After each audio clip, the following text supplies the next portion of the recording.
प्रदीप जना, आइए आज हम एक छोटा सा टॉपिक है कि स्टॉक नोटेशन क्या होता है। स्टॉक नोटेशन क्या होता है और इसको कैसे रिप्रेजेंट करते हैं और इसकी इम्पोर्टेंस क्या है इस चैप्टर के लिए। बच्चे देखो, स्टॉक नोटेशन बेसिकली एक जर्मन की केमिस्ट्री था, इसका नाम है अल्फ्रेड स्टॉक। ये कौन है ना, जर्मन केमिस्ट।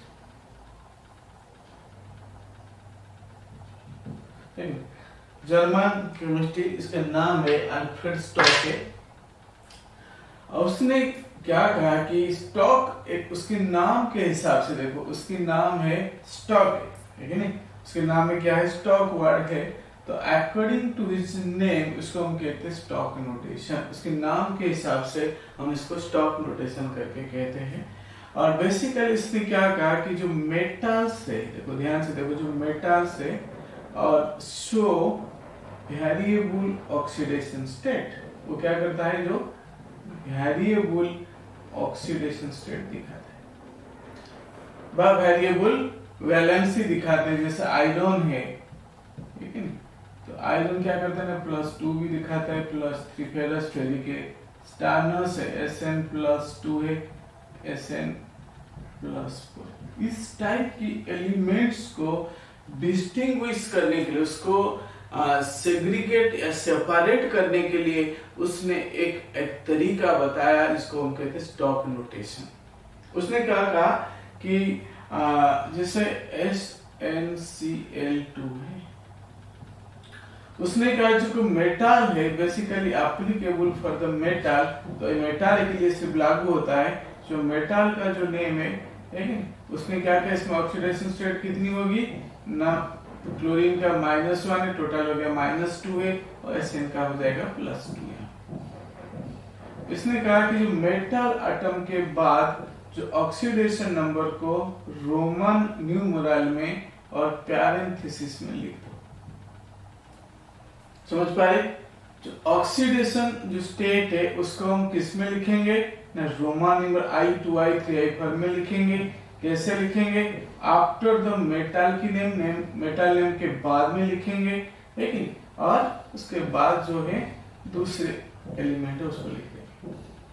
तो इसीलिए इसमें क्या हो जाएगा, स्टार्नस क्लोराइड।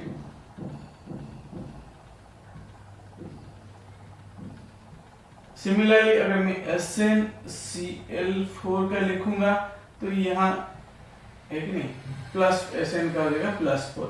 तो इसका स्टॉक नोटेशन कैसे हो गया बच्चा, SnIVCl4। तो बेसिकली स्टॉक नोटेशन को हम रोमन न्यूमरल्स में लिखते हैं, लेकिन विद इन पैरेंथेसिस। इसमें लिखते हैं रोमन न्यूमरल्स में लिखते हैं, विद इन पैरेंथेसिस में लिखते हैं, मतलब मून ब्रैकेट। और क्या होता है, इंपोर्टेंस में यहाँ पे बता रहा हूँ। और थर्ड थिंग जो यहाँ पे है कि applicable for variable valent metals. Applicable for what, किसके लिए, वेरिएबल वैलेंट मेटल्स। और फोर्थ थिंग हम यहाँ पे देखते हैं कि not for non metals. Non metals के लिए नहीं, जैसे फास्फोरस FeCl3 FeCl5 उसके लिए हम यूज नहीं करते हैं।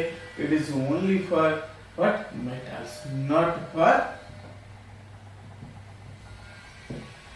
Non metals. So non metals के लिए इसको हम अप्लाई नहीं करते बच्चे। ये वेरी सिंपल थिंग है, लेकिन it is applicable for metal है। वेरिएबल वैलेंसी एलिमेंट जो शो करते हैं उनके लिए हम अप्लाई करते हैं। इसको हम रोमन न्यूमरल्स में लिखते हैं और विद इन द पैरेंथेसिस, मतलब मून ब्रैकेट के अंदर लिखते हैं ना। इसीलिए लिखते हैं कि जो वेरिएबल वैलेंट एलिमेंट जैसे Fe का +2 +3 है, लेकिन Hg भी दिखाता है कई बार, है नहीं, मरकरी दिखाता है, आयरन दिखाते हैं, तो इन सब का लीड दिखाता है। इन सब एलिमेंट को लेकिन थोड़ा सा इनकी नेमिंग में बाय जो ऑक्सीडेशन स्टेट को बेस करके, लेकिन प्लम्बस प्लम्बिक लाइक दिस, इस टाइप से, मर्कुरस मर्कुरिक लाइक दिस, इस टाइप से हम इसको सेग्रीगेट या डिफरेंशिएट या हम उनको अलग करते हैं। तो बच्चे वेरी इजी है, तो इसलिए इस चैनल को लाइक और सब्सक्राइब और दूसरे वीडियो देखना नहीं भूलना है। Thank you all.